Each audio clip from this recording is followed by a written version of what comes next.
Hello बच्चों, मैं आशीष पांडे आपका अपने यूट्यूब चैनल पीसीएस मार्गदर्शक पर स्वागत करता हूं। आशा करता हूं कि आप खुश होंगे और अपने एग्ज़ाम की तैयारी में जी जान से लगे होंगे। बस कुछ और ही दिन बाकी हैं, क्योंकि बहुत ही जल्द उत्तर प्रदेश सरकार नोटिफिकेशन आरओ का जारी करने वाला है। आप जिसके माध्यम से एक बार पुनः दोबारा अधिकारी बनने का मौका आपके समक्ष आया है और आप इसे अपने हाथ से जाने मत दीजिएगा। यह देखिए हमारे चैनल का नाम है पीसीएस मार्गदर्शक। आइए हम आगे बढ़ते हैं। यह हमारे चैनल का लोगो है। आइए देखिए, जैसे कि आपके स्क्रीन पर आपको दिख रहा होगा कि आज का हमारा जो टॉपिक है यह डचों का आगमन है। हम अपनी क्लास स्टार्ट करेंगे डचों के आगमन से। उसके पहले हम एक आपको कोटेशन सुना देते हैं ताकि आप एनर्जेटिक महसूस करें और आपको अच्छा लगे, आपका मन लगे पढ़ने में। यह कोटेशन अमिताभ बच्चन के फादर हरिवंश राय बच्चन जी का है, जिन्होंने बहुत सारी कहानियाँ लिखी, बहुत सारी कविताएं लिखी, एक महान डायरेक्टर रहे हैं। तो उन्हीं का एक कोटेशन है। आइए हम उस कोटेशन को पढ़ते हैं। तू खुद की खोज में निकल, तू खुद की खोज में निकल, तू किस लिए हताश है। तू खुद की खोज में निकल, तू किस लिए हताश है। तू चल तेरे वजूद की, तू चल तेरे वजूद की समय को भी तलाश है। तू चल तेरे वजूद की समय को भी तलाश है। अर्थात आप संघर्ष करते रहें। वह एक दिन आपकी लाइफ में ऐसा आएगा जिस दिन आपको आपके संघर्ष का परिणाम आपको मिलेगा। आप सफल होंगे, अपने माँ बाप का सपना आप पूरा करेंगे, आप अपना सपना पूरा करेंगे, आपकी लाइफ अच्छी होगी। आइए हम आगे शुरू करते हैं, अपने क्लास की तरफ बढ़ते हैं। आज हम डचों के आगमन को पढ़ेंगे, लेकिन डचों के आगमन से पहले हम एक बार आपको पुर्तगीज़ों के बारे में बता देते हैं, क्योंकि जब तक आप पिछला कनेक्ट नहीं करेंगे टॉपिक को, तब तक अगले टॉपिक को आप समझ नहीं पाएंगे। इसलिए हम आपको पुर्तगीज़ के बारे में बताएंगे।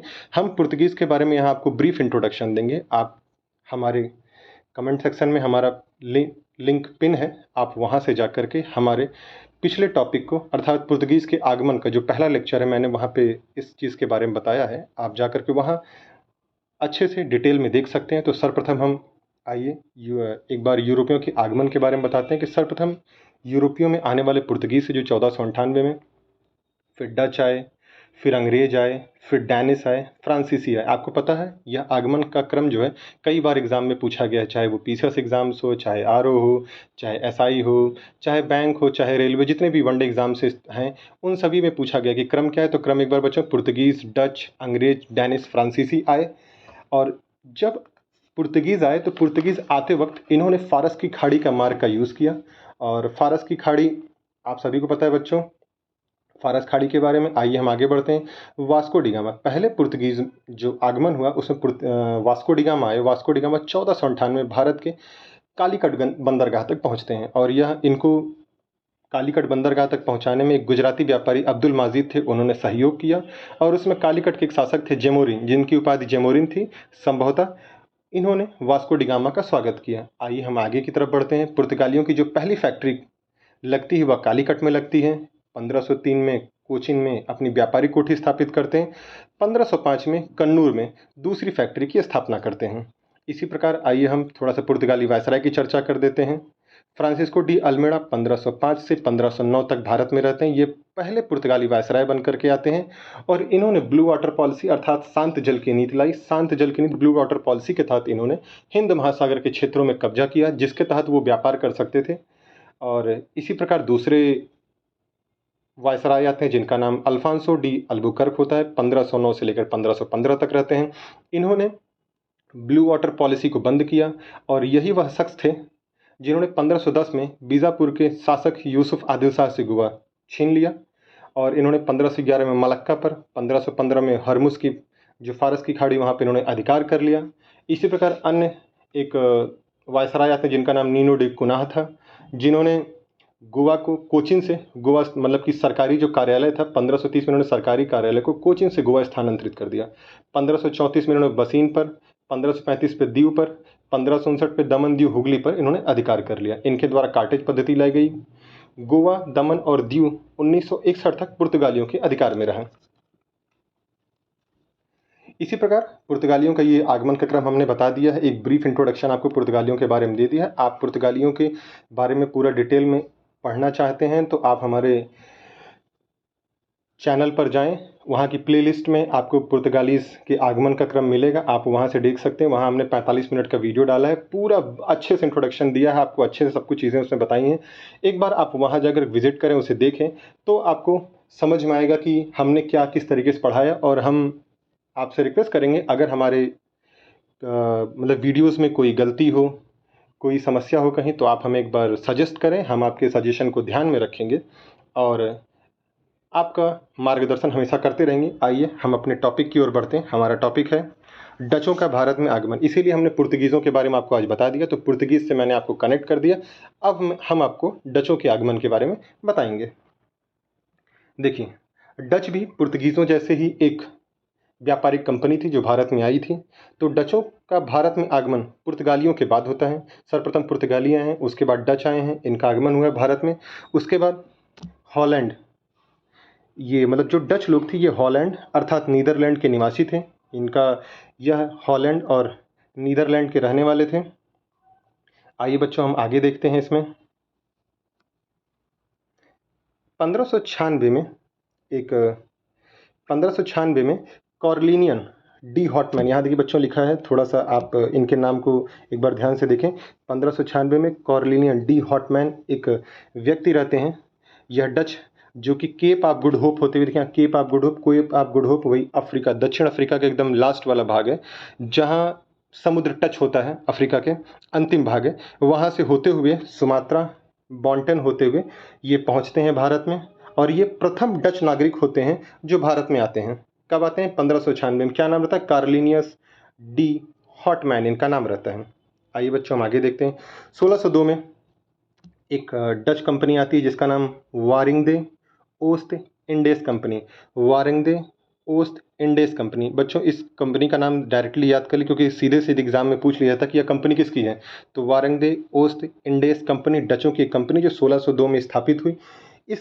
यह कंपनी डच संसद द्वारा, जो डच संसद थी उसने वारिंगदे ओस्ट इंडेस कंपनी को एक अधिकार दिया कि आप पूरब की तरफ जाएं, वहाँ युद्ध, संधि और इलाके विजित करने, किले स्थापित करने का इनको अधिकार मिला। और यह आते हैं 1602 में। फिर आगे देखिए, 1602 में विभिन्न डच कंपनियां एक साथ, जो हमने जिस कंपनी के बारे में ऊपर आपसे चर्चा की, देखिए वारेंगदे ओस्ट इंडेस कंपनी, यह भी कई कंपनियों का समूह था। और इस तरह की सभी कंपनियों को मिला करके 1602 में United east India company of Netherlands की स्थापना की गई। यह एक विशाल व्यापारिक संस्थान थी जो भारत में आई। इसने व्यापार किया भारत में, भारत से इसके संबंध बने। आइए हम आगे देखते हैं बच्चों। 1605 में यहाँ लिखा है, 1605 में डचों ने पुर्तगालियों से अम्बयाना ले लिया तथा धीरे धीरे मसाला द्वीप पुंज अर्थात इंडोनेशिया में उन्हीं को हराकर अपना प्रभाव स्थापित कर लिया। और जकार्ता भी जीत लिया उन्होंने, इंडोनेशिया के जकार्ता को भी जीत लिया। और जकार्ता को 1600 में जीत करके इन्होंने यहाँ पर एक नगर की स्थापना की, वैटविया। तो वैटविया नगर की स्थापना डचों ने कहाँ किया था? 1619 में जकार्ता में किया था। कहाँ पे? वैटविया नगर की स्थापना कहाँ? जकार्ता में। कब? 1619 में किया था। आइए आगे देखते हैं हम। डचों की फैक्ट्री। अब सर्वप्रथम आप हमेशा से एग्ज़ाम में देखते हैं कि हमेशा एग्ज़ाम में आपसे पूछा जाता है कि पुर्तगालियों की पहली फैक्ट्री, डचों की, अंग्रेज़ों की। तो हम आपको एक बार पूरा, जब ये हमारा टॉपिक ख़त्म हो जाएगा मतलब कि यूरोपियन का आगमन, तो हम आपको एक बार पूरा डिटेल में एक बार आपको सारा दे देंगे, कौन सी कंपनी कहाँ पे स्थापित, पूरा मैप वाइज आपको बता देंगे। तो आइए देखते हैं। डचों की पहली फैक्ट्री 1605 में कहाँ पर? मसूलीपट्टनम में स्थापित होती है। यहाँ पर वे सिक्के भी ढलवाते हैं। इनके सिक्कों को आगे देखिए, हम यहाँ पे चर्चा की गई है। फिर यहाँ सिक्के ढलवाते हैं। जो नागापट्टनम है, डचों ने नागापट्टनम को अपना मुख्यालय बनाया। बच्चों, कई बार एग्जाम पूछा जाता है कि नागापट्टनम किसका मुख्यालय था, तो डचों का नागापट्टनम मुख्यालय था। और यहीं नागापट्टनम से डच लोग सिक्के भी जारी करते थे, जिन सिक्कों को क्या कहा जाता था बच्चों? पैगोड़ा। ये स्वर्ण सिक्के जारी करते थे नागापट्टनम से डच, इनको स्वर्ण सिक्कों को पैगोड़ा कहा जाता था। यह सीधे सीधे आपके क्वेश्चंस एग्जाम में आ सकता है कि स्वर्ण सिक्के पैगोड़ा डचों के द्वारा कहाँ पे ढलवाए जाते थे, तो नागपट्टिनम में। इस तरह के क्वेश्चंस आपको डायरेक्ट एग्जाम में मिलेंगे। आगे देखिए कहाँ कहाँ पर उन्होंने अधिकार किया। 1641 में मलक्का पर अधिकार कर लिया। 1658-59 में उन्होंने पुर्तगालियों से श्रीलंका जीत लिया। पुर्तगालियों से श्रीलंका डचों ने कब जीता? 1658-59 में जीत लिया। 1641 में मलक्का पर कब्जा कर लिया। 1627 में इन्होंने बंगाल की पीपली में प्रथम डच फैक्ट्री की स्थापना। बंगाल के पीपली में प्रथम डच फैक्ट्री की स्थापना 1627 में होती है। एक बार क्रम देखिए, 1627 में मलक्का, 1658-59 में पुर्तगालियों से श्रीलंका जीत लिया और 1627 में बंगाल के पीपली में प्रथम डच फैक्ट्री की स्थापना हुई। यह बच्चों एक बार आपके एग्जाम में डायरेक्टली पूछा जा सकता है, तो आप इनको याद रखें क्रम को। हम कोशिश करेंगे कि हमारे हाथ से कोई भी फैक्ट आपका ना छूटे, क्योंकि आपको पता है कि यूपीपीसीएस से लेकर जितने भी स्टेट एग्जाम के होते हैं, उन सभी स्टेट्स एग्जाम में हमेशा से फैक्चुअल क्वेश्चन सबसे ज़्यादा होते हैं। 70 to 80% फैक्चुअल क्वेश्चन होते हैं। तो हम आपके फैक्चुअल क्वेश्चन को गलत नहीं होने देंगे। आपके हर फैक्चुअल क्वेश्चन को हम यहाँ बताएंगे आपको। 1653 में हुगली के निकट चिंसुरा में डचों ने अपनी कोठी स्थापित की। तो डचों ने हुगली के निकट चिंसुरा में अपनी कोठी कब स्थापित की थी? 1653 में किया था। चिंसुरा के डच किले को, जो चिंसुरा में डच किला स्थापित किया गया 1653 में, उसको क्या बोलते थे? गुस्तावुस फोर्ट। तो डायरेक्टली आपके एग्जाम में आ सकता है कि गुस्तावुस फोर्ट यह किसका किला था? तो डचों का किला था, चिंसुरा में स्थापित है। कब? 1653 में। आइए बच्चों आगे देखते हैं। 1658 में डचों ने कासिम बाजार, बालासोर, पटना, नागपट्टिनम में अपनी फैक्ट्री स्थापित की। 1658 में कहाँ पे? डचों ने कासिम बाजार में, बालासोर, पटना, नागपट्टिनम में अपनी फैक्ट्री स्थापित की। आइए आगे देखते हैं। 1660 में गोलकुंडा में डच फैक्ट्री की स्थापना हुई। गोलकुंडा में डचों ने अपनी फैक्ट्री कब स्थापित की थी? 1660 में स्थापित की थी। तो आपके एग्जाम में डायरेक्टली आ सकता है इस तरह के क्वेश्चंस। बच्चों आप एनर्जेटिक रहें एकदम। औरंगजेब 1664 में डचों को बंगाल, बिहार, उड़ीसा में व्यापार करने की अनुमति देते हैं। तो डचों को बंगाल, बिहार और उड़ीसा में व्यापार करने की जो अनुमति मिलती है, यह औरंगजेब ने 1664 में दिया था डचों को। फिर 1690 में पुलिकट के स्थान पर नागपट्टिनम को डच गवर्नर का मुख्यालय बनाया। जो डच गवर्नर का मुख्यालय नागपट्टिनम को कब बनाया गया था? जो पुलिकट के स्थान पर 1690 में बनाया गया था। आइए हम आगे देखते हैं। यहाँ पे मालाबार तटवर्ती प्रदेशों में कोचिन, किन्नौर, वेनगुर्ला डचों के व्यापारिक केंद्र थे। मालाबार के तटवर्ती प्रदेशों में कोचिन, किन्नौर, वेनगुर्ला डचों के व्यापारिक केंद्र थे। बच्चों इन सबको आप एकदम याद कर लीजिए, क्योंकि सीधे आपके एग्जाम में डायरेक्ट फैक्ट ही पूछे जाएंगे। आइए हमने यहाँ मैप भी लगवाया है, ताकि आप एक बार सारी फैक्ट्रीज को देख सकें, कौन कौन सी फैक्ट्रीज कहाँ पे थी। ये देखिए डचों की फैक्ट्रीज की इसमें बताया गया मैप वाइज, मतलब स्टेट वाइज इसमें सारी चीज़ें लिखी गई हैं। तो देखिए यहाँ पे सबसे पहले था चिंसुरा में फैक्ट्री लगी 1653 में। फिर बालासोर में लगा 1658 में। फिर भीमलीपट्टनम में लगा 1641 में। पुलिकट में लगा 1610 में। मुसलीपट्टनम में 1605 में। कराईकल में लगा 1645 में और नागपट्टिनम में लगा 1658 में। आप ये क्रम एक बार फिर से देख लें। चिंसुरा 1653, बालासोर 1658, भीमलीपट्टनम 1641, पुलिकट 1610, मुसलीपट्टनम 1605, कराईकल 1645 और नागपट्टिनम में 1658 में लगा। कोचीन में लगा 1653 में, सूरत में लगा 1616 में। तो कई बार आपसे क्रम पूछ लेता है, उत्तर से दक्षिण का क्रम क्या है, पूर्व से पश्चिम का क्या क्रम है। तो आप एक बार क्रम इसको देख लीजिए और इसको सेव करके रख लीजिए। यह आपके लिए ही लगवाया गया है ताकि आप इसे अच्छे से याद कर सकें, क्योंकि मैप में जब स्टेट वाइज दिया होता है तो हमें चीज़ें याद करना बहुत आसान होता है। और साथ ही साथ यहाँ पे आप देखिए आपके साथ नाम के साथ फैक्ट्री की स्थापना कब हुई, इसकी भी चर्चा की गई है। आइए हम आगे बढ़ते हैं। डच मसालों के स्थान पर भारतीय सूती कपड़े को ज़्यादा वरीयता देते थे निर्यात करने के लिए, क्योंकि उनका झुकाव सूती कपड़ों की तरफ ज़्यादा था। तो सूती कपड़ों का जो व्यापार होता था, अर्थात जो निर्यात होता था भारत से, वह गोरोमंडल तट, बंगाल और गुजरात से निर्यात हुआ करता था। डचों द्वारा डच लोग थे भारत से नील, सोरा और सूती वस्त्रों का निर्यात किया जाता था। तो नील, सोरा, सूती वस्त्र का निर्यात डचों द्वारा किया जाता था। एक बार एग्जाम में कई बार इस तरह क्वेश्चन आते हैं कि डचों द्वारा भारत से जो निर्यात किया जाता था, भारत डचों को क्या क्या निर्यात करता था। तो नील, सोरा, सूती वस्त्र, इस तरह की चीज़ें निर्यात की जाती थी। तो आप याद कर लें। कई बार क्वेश्चन आ जाता है कि डच मसालों को वरीयता देते थे या भारतीय सूती कपड़ों को। तो आप याद रखिए भारतीय सूती कपड़ों की निर्यात पर उन्होंने ज़्यादा वरीयता दी। इसीलिए कहा जाता है कि जो डच लोग थे, डच लोगों को ही भारत में सूती वस्त्र के निर्यातक कहा जाता है। भारत से वस्त्र निर्यात की वस्त्र बनाने का श्रेय डचों को जाता है। तो हालांकि प्राचीन काल से ही हमारे वस्त्र निर्यात हुआ करते थे, लेकिन आधुनिक काल में वस्त्रों का निर्यात सबसे पहले भारत से किसी ने शुरू किया तो डचों ने शुरू किया, इसलिए डचों को श्रेय दिया जाता है इसका। आइए हम आगे पढ़ते हैं। अब देखिए, अब कंपनी आई है तो कंपनी में कुछ कमियां भी रही होंगी, तो कंपनी की कमियों के कारण कंपनी का पतन भी होगा। आइए देखते हैं। जैसा कि डच कंपनी एक सरकारी कंपनी थी। डच कंपनी का नियंत्रण सीधे सरकार के हाथ में था। परिणामतः कंपनी अपनी इच्छा अनुसार विस्तार नहीं कर सकती थी, जो कंपनी के पतन का प्रमुख कारण बना। अब आपको ही पता है कि वर्तमान में भी देखिए बहुत सारी ऐसे गवर्नमेंट्स कंपनीज चल रही हैं या संस्थाएं हैं जो लगातार घाटे में चल रही हैं। क्यों? क्योंकि उन पे सरकार का नियंत्रण रहता है, हर चीज़ के लिए सरकार से परमिशन लेना, तो सरकारी व्यवस्थाएं थोड़ा सुस्त सी चलती हैं, जिस कारण से आज वर्तमान में देखिए बहुत सारी कंपनियां लगातार धीरे धीरे समाप्त हो रही हैं, घाटे में चल रही हैं। तो इसी प्रकार से जब डच कंपनी पर भी सरकार का नियंत्रण होने का, संसदीय नियंत्रण होने का, वह कंपनी सही से परफॉर्म नहीं कर पाई और कंपनी का पतन हो गया। आइए, पतन के सिर्फ यही एक कारण नहीं थे, यह एक मुख्य कारण था। इसके साथ अन्य कारण भी थे, जैसे कि अंग्रेजों की नौसैनिक शक्ति जो थी वह काफ़ी मजबूत रही। तो अब अंग्रेजों की नौसैनिक सामने शक्ति के सामने डचों की शक्ति रही नहीं, क्योंकि अंग्रेजों की जो सेना थी, नौसेना थी, उसमें तोप वोप, गोला बारूद सब लगे हुए थे, और डचों की जो नौसेना थी वो इतनी सशक्त नहीं थी, इसलिए उनका मुकाबला नहीं कर पाए और वो हार गए। आगे देखिए बच्चे, इसमें लिखा हुआ है कि डचों का ध्यान भारत की अपेक्षा दक्षिण पूर्वी एशिया द्वीपों पर ज़्यादा होना था। तो डच जो थे, डचों का ध्यान भारत की अपेक्षा दक्षिण पूर्व एशिया द्वीपों पर ज़्यादा रहा। इस कारण से उनका झुकाव दक्षिण पूर्व एशिया की तरफ होने के कारण उनका भारत से पतन हुआ। आइए आगे देखते हैं।